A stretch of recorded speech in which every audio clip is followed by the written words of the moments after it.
right, so welcome to another episode of the Thrivve Podcast. Today I have a really special guest. I have Kent, who is also part of Thrivve magazine. Without Kent, this thing wouldn't be going.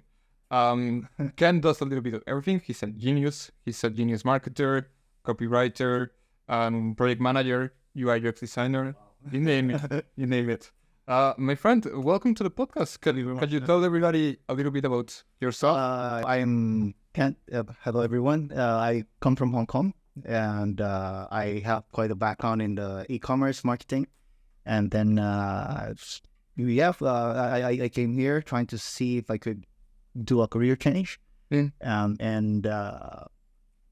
tried my luck, and here I am. I'm graduate and looking for opportunities. Okay, you heard that? Looking for opportunities. If anybody has a job out there, why the career change? So I've been in the marketing in the industry for quite a while, and I thought maybe there's more to it, and so I wanted to add more understanding in how I can improve myself. My sister actually is a UX designer. And then a lot of what she's doing is somewhat related to what I'm doing, and I felt that it would enhance my skills or my knowledge, and so I thought, okay, I've been in the industry for a while, and maybe this would be a good move for me too, to do a career change, and then and that's pretty much my main objective. To do a career change, and at the same time, there are other personal reasons, just to see what's out there, and then to see if there's another place for me to find home, bring my family. That's some deeper background. Right. So it's the part where you want to be a more kind of like whole professional, right? Because nowadays, I think it's not enough for you just to specialize in one thing. Mm-hmm. And there's the part in which we're also looking for better quality of life, or not even better quality, but just like something else to call home. Right? Exactly. That's a secondary sort of home. Right. And why Canada? Why Vancouver? I mean, I know there's a strong Asian influence in Canada, especially Vancouver. Yeah. But why did you put your eyes here? Before I was looking into other countries like the UK and Australia. Really? They're closer? They're closer, exactly. And a lot of my friends, co-worker, used to tell me like their experience. They were studying in the UK and Australia. But for me, I think Canada was more appealing. That's one. And then at the same time, my brother actually also came here first in Canada to study, and since he's already here, for a while, he told me the situation and how easy it was to get here. And then I thought, okay, I think it'll be easier for me to sort of get adjusted when I arrive, because he's already here a little bit settled. Knows the way around, and so I thought, okay, family, and then I don't have to struggle in. Yeah, I mean, when you have family, you're not starting from scratch, right? No, because there's knowledge to you. And exactly. Yeah. So in my first day, actually, he as soon as I landed, we crashed at his place, and then a few hours later, we went out, get my ID all set up, card. Yeah, so they very busy the very first day, and it was quite the big thing, to do. And I think in the first week I pretty much set the basic requirements for me, like serial killer, just SIN number, yeah, ID, the BCID, bank account. Yeah. First week I was able to get that done. But if I didn't have that guidance, then I would probably just struggling and don't know where to go. And 100%. When I came here as a student, my school, I was in that school. I was the first batch of international students. Before that, was only domestic. So there was nobody that actually properly knew how to guide internationals.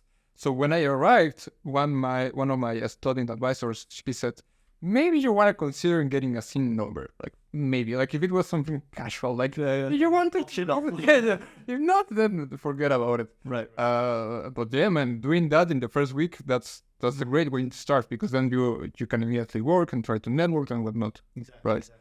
Okay, so he helps you with the whole settling down thing. You crash in his place, and then did you look for a home? I actually did. I think about the first week or so, I started looking for a place. I think I was looking for a place for about a week or two before I was able to sort of close a deal with my current landlord now. But it took me maybe a while to find an actual place, because there were some advertisements that were sort of misleading. One, for example, I saw this post. It looked pretty cheap, nice looking photo, and when I arrived, it was a completely different room. And then I'm like, this is not the I even showed the person. This is the what's on in the ad. Yeah. And this is not, it doesn't look anything like this. And he was like, oh, it's the same. It's just that we haven't furnished it, but yeah, the one in the photo is actually the other room, but it's technically the same. I'm like, no, it's not the same. Yeah. And then so I'm like, okay, that's it. I'm not interested. Yeah.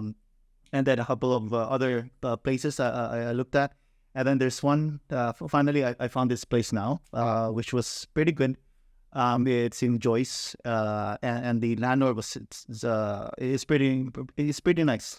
He's out of town most of the time, so Yeah. I can technically be be there by myself. And Right. the whole place.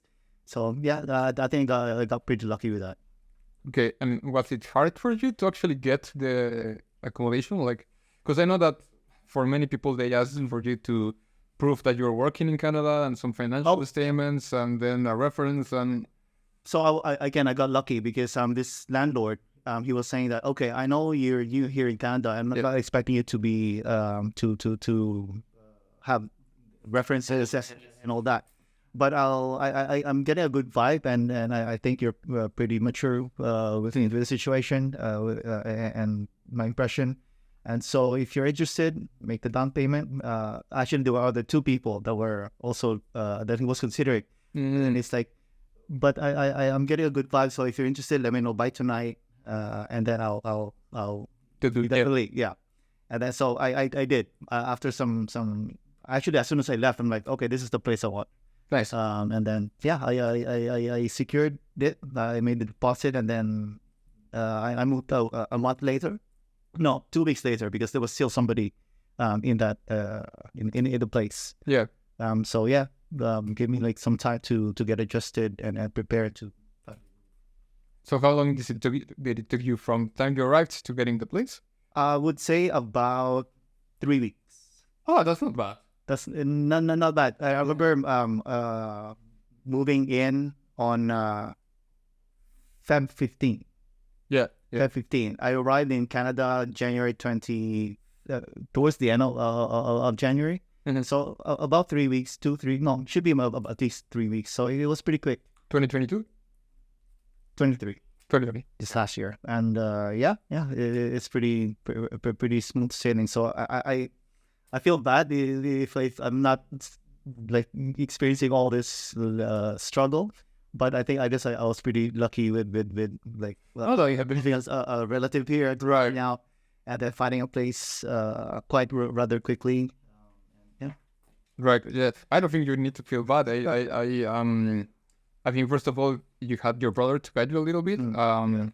And then he could tell you, like, man, this is the best place for you to look for houses, whether that is Craigslist, which I don't like, or Facebook Market, or whatever, right? And then they will probably ask you for these documents. So what I'm trying to say is, like, if you're informed, then you are already a step ahead, right? Right. Yes. Right. That's actually pretty good. Yeah. Good point. Because if it wasn't with my brother or other his knowledge, because he actually, as I know, he did. I think he's the one that struggled. Okay. Yeah. So as soon as I arrived, he knows how to do this, do that. How long has he been in Canada? He should be he's 2 years now, or a little bit more. the US is also on his co-op, I believe. Oh, okay. But yeah, he's more knowledgeable and street smart in a way. Street smart? Street smart. Okay. Yeah. So I would say, that kind of helped me a lot. Right. With getting settled And how did you pick the school you wanted to come to? From him again. From him? Actually, not just him. Also, so they did a bit of research in finding the right school. Mm-hmm. And I guess it's with my brother selecting the school. Yeah. And then me at the same time wanting to transition. Right. It has that, the school by chance has that program. And it was US UI. And so I thought, okay, you know what? I think this is my calling. Yeah. And yeah, I look at the requirements, and then pretty much it's just me trying to get myself convinced that, okay, I'm going to do this, because I was pretty comfortable with what I had. And yeah, so that's how I selected the school. There wasn't much selection of which is better. There's also not that many schools with UI UX for international students. Right. Yes. Yeah, and of course the cost of course plays a very big part too. Of course. And yeah. And then how do you like it now that you finished the whole academic part and you are officially a UI UX designer? Right. Yeah, I actually I'm pretty excited. I feel that I'm more I have the edge. Yep. Because I feel that a lot of what I learned as a US designer is applicable to my background, and I feel like if I knew what I know now back then, I would have probably performed much better and impressed a lot of people, and probably happier with my performance overall. But yeah, I think with now I'm more prepared, more aware, and I just can't wait to get back into the industry. And right. Yeah. And when it comes to, I mean, this is the challenging part, at least for me, when it comes to finding a job, how is that going? Because I also studied UI UX design. I looked for a job for 6 months and then said, man, I need to do something because I need to eat, right? Yeah. And I did something else because I didn't get a job as a UX designer. It was quite complicated for me. Yeah. So my approach was I wanted to get ahead of everybody. Yeah. In the beginning, so in the first half of my program, or the first half of the academic part of the program, I tried to focus on trying to get a job that is related to my industry background. That way, it'd be easier for me to sort of find employment with my background and the current studies. That's my mindset, and also at the same time, not fight with a position along with my classmates. Because by the time that we all graduate, we'll be looking for the same position. Yeah. So I thought, okay, I'll get a little bit ahead. I'll try to job hunt a little bit earlier than them. That way I have a higher chance. But it's very difficult. I would say I got a lot of interviews. Couple of times I would speak to the HR, and then next interview hiring manager. Next interview would be Yeah, I spoke to a couple of business owners. Yes. And I thought I had it. Yes. And then suddenly I don't. Yes. And so it was quite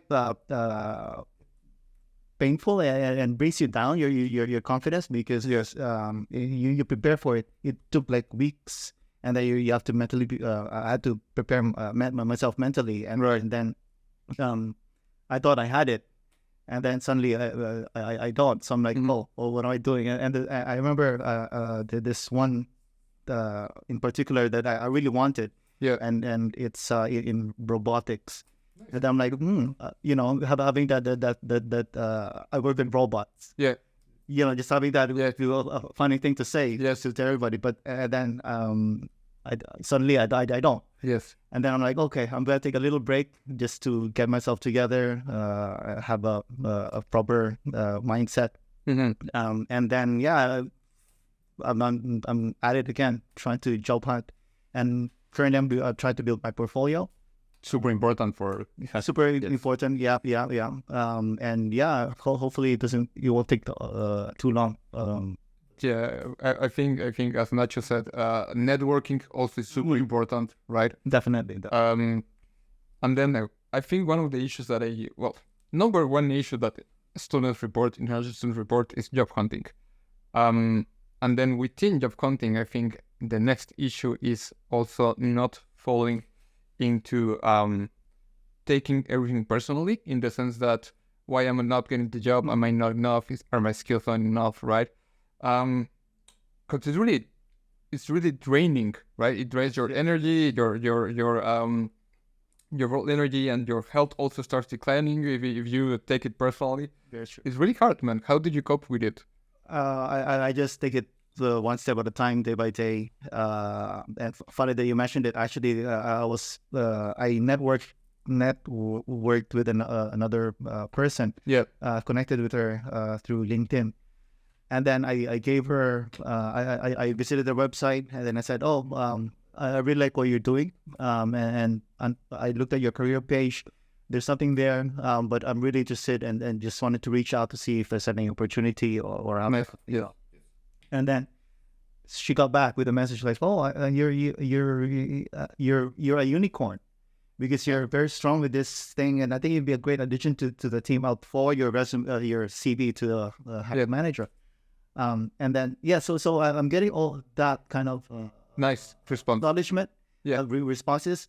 But at the same time, I feel like what's missing? What's missing? Yes. Man, but a lot of the times it's timing.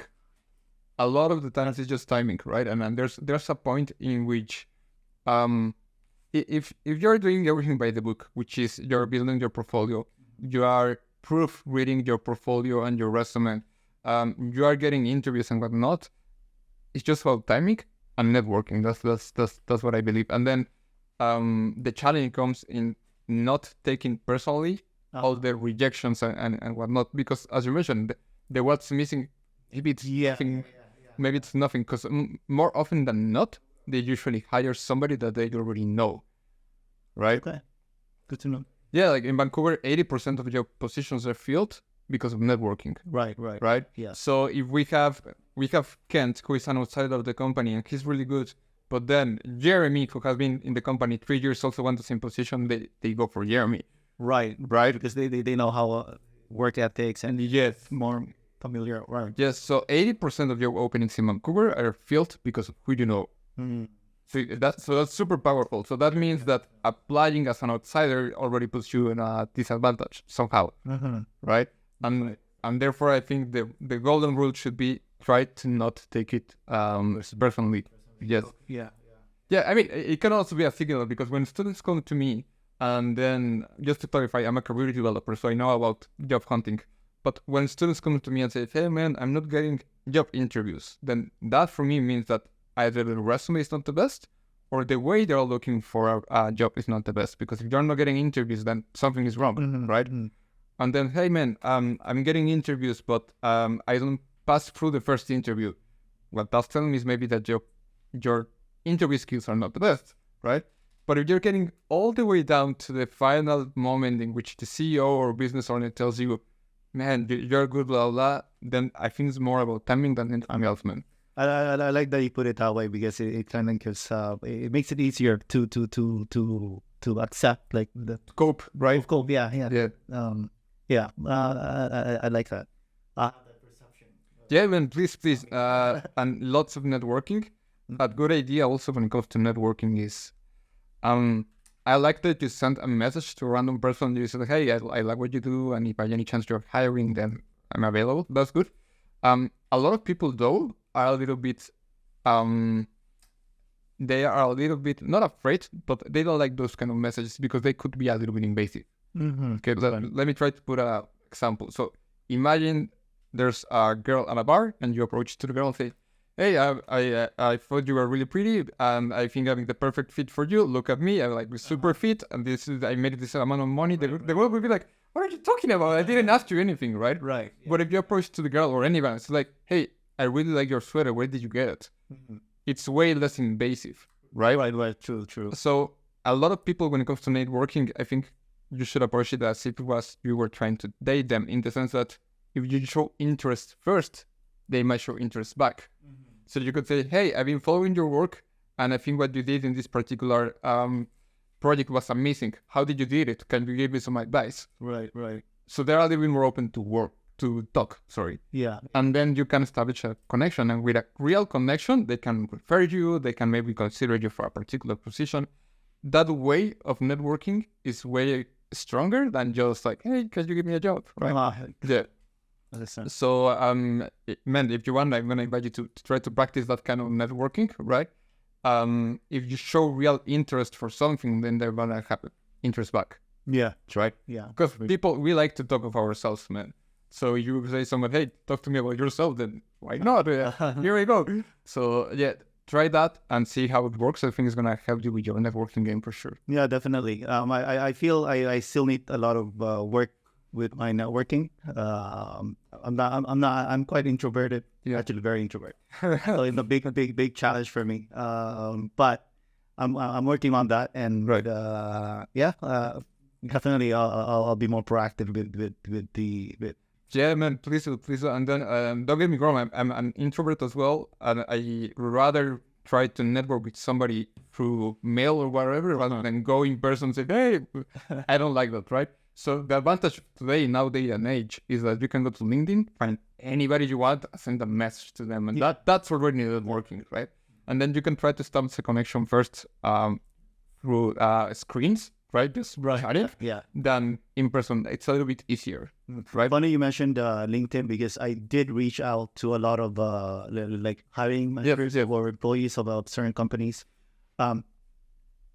Only few gets back to you. Yes. And the thing is, you cannot send another message if they haven't acknowledged or correct. And so, yeah, I was pretty lucky to have like a couple of them respond. And yeah, definitely networking, probably face to face would be more effective way. Yes, I agree. Face to face is usually more effective, right? Like I mean, you're a marketer. The conversion rate is better, right? Yeah. Conversion rate when it comes to networking from messages, not that good. That's the But it can help you out. Now, the other thing is you can also do inbound marketing, right? So I'm gonna give you an example. On my LinkedIn, few months back, I had 400 followers. Now I have 2,000. And that's only because almost every day I post something about international students, because I'm an advocate, right? Yeah. And I post things like, hey, getting a job was really hard. It shouldn't be like this. This situation happened in Ontario with these international students. And people start getting to me, that they reach out to me to talk because they see that I know about this topic. Right? So let's say, for example, as a UI UXer, you start saying, hey, these are some best practices that the small businesses could do on their websites. You could do this, you could do that, right? And people say like, hey, can't really know what he's talking about, right? Maybe I should reach out to this guy. Right. Does that make sense? It makes sense. Yeah. I feel if I do that, I mean, definitely, I see that the whole point, like sort of like fake it till you make it. Yes, Kind of approach. Yes. I think I need to have that develop that mindset of really be confident with what I'm putting out there. I mean, I feel I have some quality work, but I'm lacking with skills of putting it out there. Right. To say it's my work.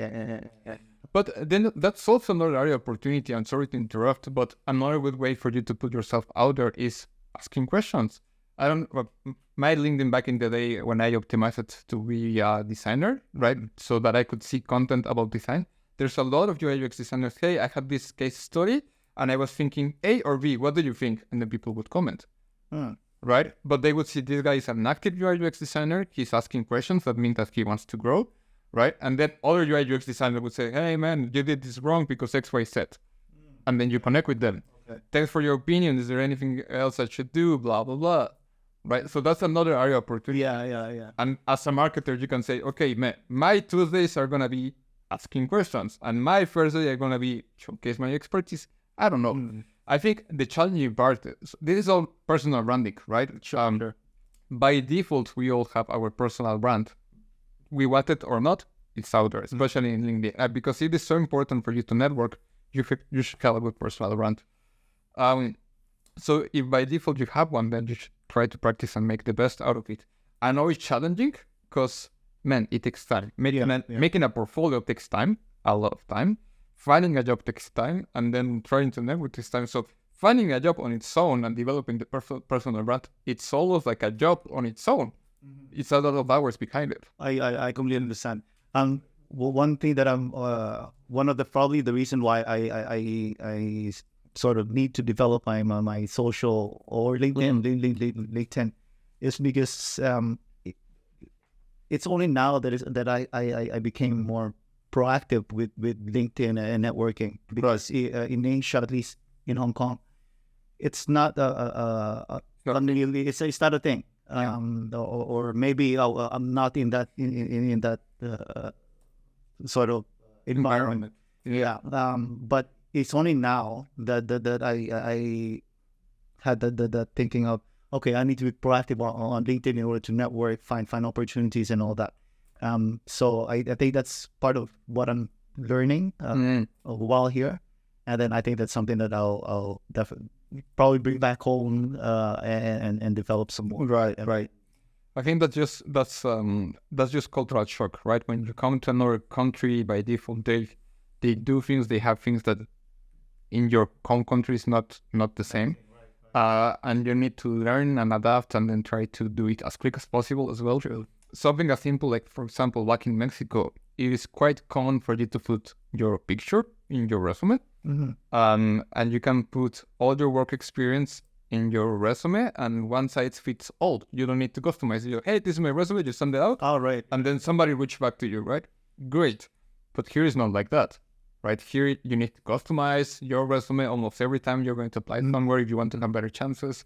The picture is a no-go. So it's those small details, those cultural shocks that you need to empty your cup to put more information. Right. Yeah, those are something that I never had to do. Plus, right. I don't tend to jump from one company to one company. So with job hunting is always sort of a challenge. I only move to another job when there's an opportunity of growth.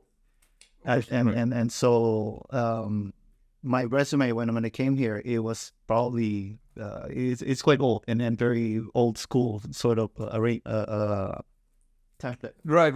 Yeah, the layout is old. Yeah, exactly. And then only now that I had to customize for marketing sort of position, and designer position, and then like hospitality position. I remember I don't have a lot of experience in hospitality, but I had to find a way in how I could convert my experiences into translate. Yeah. So that's something that I never had to do, but now I'm started to apply, or actually have been applying. Right. Yeah, no, I know what you mean. I know it's one of the. I think it's one of the default challenges that you're gonna find when you come to another country and you're trying to get a job and whatnot. Is just cultural shock, right? Yeah. Besides finding a job, was there anything else that you think it's challenging of your journey of studying Canada? I think the challenge is, at least for me, personally, it would just be being far away from my family. I'm sort of family oriented. Yeah. So I think that's the main challenge. Just to be far away and having to experience these things all sort of like by myself, not sharing that experience with like my loved ones. I think that's the main challenge, but at the same time, it's also something that I would treasure, bring with me, and yeah, I think that's pretty much it. And of course, the cost of living. That's right. Yeah. I think everyone understands that it is quite expensive here, but there are ways to get around it. But it just needs to you need to know how in order to get past it. But I think those are my challenges. But But that's the thing. I agree. I think most people, even if you're not in Vancouver, you have heard that Vancouver is expensive, but you actually don't get it until you are here, right? Because you're here and you're like, yeah, Vancouver is expensive. But once you're here, you're like, oh man, Vancouver is expensive, right? Yeah, it's so expensive now that we have what they call reverse immigration. We have nowadays more Canadians living out of Canada, especially from Vancouver and Toronto, than any other year in history. Right. And most of it is because of how expensive it is. Right. Actually, you mentioned about Canadians. Yes, here because one of the culture shock that I experienced is when I came here. I would expect something like your typical sort of foreign now with foreign locals. But when I arrived here, I felt back home. Okay.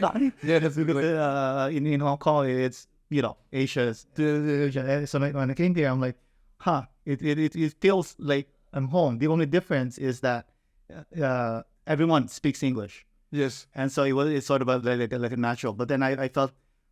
I told my wife like it feels like Hong Kong. It's just that I don't have to speak Cantonese. Yes, like just English, and so that's the main sort of confusion. Because you were out of the plane and you were like, did we go back to it? Like exactly. I felt that. But yeah, the demographic, I guess, Asian, Japanese, Korean, and Chinese.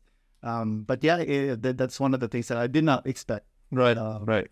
Coming here to Canada, I would expect more local. But I guess, yeah, it's concentrated. But that's the thing. Now local are Asian descendants, right? Like most Canadian born that I know are Asian looking, first of all, right? Right. So I know that a lot of people think that when they think of Canada, they think of the classic European city, so blonde hair, blue eyes kind of thing. That's my thought too. Yeah, but at least not Vancouver. I think if you move to Alberta, Calgary, it might be more European Canadian, which is what you would expect to be the blonde hair, blue eyes. Right. Because I mean, they were conquered at the end of the day by English people, right? Yes. So yes, I think that's a huge cultural shock, and at the same time, well, the amount of Asian, yes, but also how multicultural, right? Yeah. Because when you're out there and you're on the bus, you hear Punjabi, you hear Cantonese, you hear Mandarin, you hear Spanish for sure, you hear Japanese, Korean. Like, are we in Disney? Like, why is there people from like everywhere in the Yeah. I definitely had that sort of culture shock. And yeah, I used to travel a lot for vacations, and then when I came here, I felt like I'm a local. Mm-hmm. And the locals are foreigners because you rarely see them. And then that was a fun experience. Yes, I can imagine. Now that we mentioned about multiculturality and whatnot, something that happened to me during my studies is that my class was quite multicultural. So we have somebody from Africa, and then a guy from the UK, a couple of Latinos. But what was challenging a little bit is that, for example, Latinos, we want to stay in Canada, and some of the Asians, they didn't, and therefore maybe they didn't put that much effort into the class, and also their English level was lower. And what that creates is that during class, the teacher needed to slow down the whole class so that the students who were not paying that much attention and whatnot, they could keep up. You know what I mean? Right. And a lot of that was based just in basically, do you want to stay or just having a good time? Mm-hmm. Right? And the problem with that is that you have two different target personas in the same classroom. Interesting that you pointed that out, because I felt that like in the beginning of my course, yes, we had to, or at least our professor had to adjust with everyone's speed, where everyone is focused. And for me, I felt like, can we cover more? Cover more topics, but at the same time, I'm feeling like, okay, I understand that we cannot go that fast, otherwise people will be left behind. And then there's also the focus of what the reason why they're actually here is it just to find work, just to be able to stay here, or actually build their credentials, their information. So there's a different sort of objective or main purpose for students to come here, and then they have to find like a great fine line of how everyone can move forward. Yes, that's cool. I mean, you can only go as fast as your slowest runner, right? If you're a team. Yes. So if the slower runner is really slow, then the fast guys, they're not gonna be able to compete with someone else, right, in the job market. Yeah. So I think that's also a challenge. I think that's something also to consider when trying to pick up your school. And a way for you to try to not fall into that is talk to students, right? Because of course, a school is gonna tell you, yeah, we have an English test for you to be on the same level that anybody. Man, no, talk to students, see how the experience actually is, right? Because I felt so many times as well that there are some really great teachers, but because of this effect of we have two different demographics, right? Yes. With so different objectives, like you can actually not learn as much as you would like to. Yeah, right. So I think for me, I use that opportunity situation to sort of I'll get ahead a little bit, since I think I'm okay academically, which is why I thought I'll try to job hunt a little bit earlier than everyone else. That way I'm not wasting too much time, and I'll be on like front end of course issues. Yes. And then I mean, as a designer, at the end of the day, you need to be up to date all the time. There's so many changes, new softwares, new trends in design that you always need to do your own research, right? It's not like class is not enough for you to actually be out there. Yes. My friend, before I let you go, I always try to ask these questions to our guest. Any advice that you would give to somebody who is thinking about studying in Canada? Yes, definitely. I would say do it, because it's a win-win situation. You don't lose. I think whether your objective is to stay here and get a PR or simply build your credentials, background, education. You go back home, or you stay here. You go back home with the experience, your open-mindedness, and then something that you would bring, your learnings, cultures, people that you meet, network. If you get to stay here, then if that's your main objective, then you get to stay here. But I would say do it. There's a saying by I forgot who said it. Time waits for no man. And so just do it. Just do it. Yes, I agree. I think it doesn't matter if you're coming just for academic growth, personal growth, or trying to find a better opportunity in life. You're gonna grow, right? Yes. As long as you come with the right mindset, because there's also students who withdraw the program. They are like, this is too difficult, or right. I wanted to add, because if you're in that situation where you have that option to even consider moving to Canada, trying to study or abroad, not everyone has that opportunity to even consider. Yes. And so if you have that sort of chance to go and better yourself, then go for it. 100%. Yes. I know a lot of students that they came here for maybe learning 6 months of English, 4 months of English, and then came here, I don't know, during the summer, and they fell in love, right? And they, man, I want to live in Vancouver. And then they come here to a study and work program and to try to stay. And it's so different experience. Right. It's so different. And now they're like, man, I didn't know how hard it was to actually try to make a living in Vancouver and then networking and getting a job. What I'm trying to say basically is don't let that dreamy idea and sugar-coated idea of studying Vancouver just get you, right? You need to come with the right mindset. I agree that regardless of your objective, you're going to grow 100%, but just come informed. That's what I'm trying to say. Oh, definitely. I feel it's better to come here informed, but don't don't waste too much time. If you have the capability, you meet the requirements, and you know you can do it, and go for it. Why not? Yep. My friend, thank you so much for your time. You're great for being in the podcast. See you guys. Thank you. 1,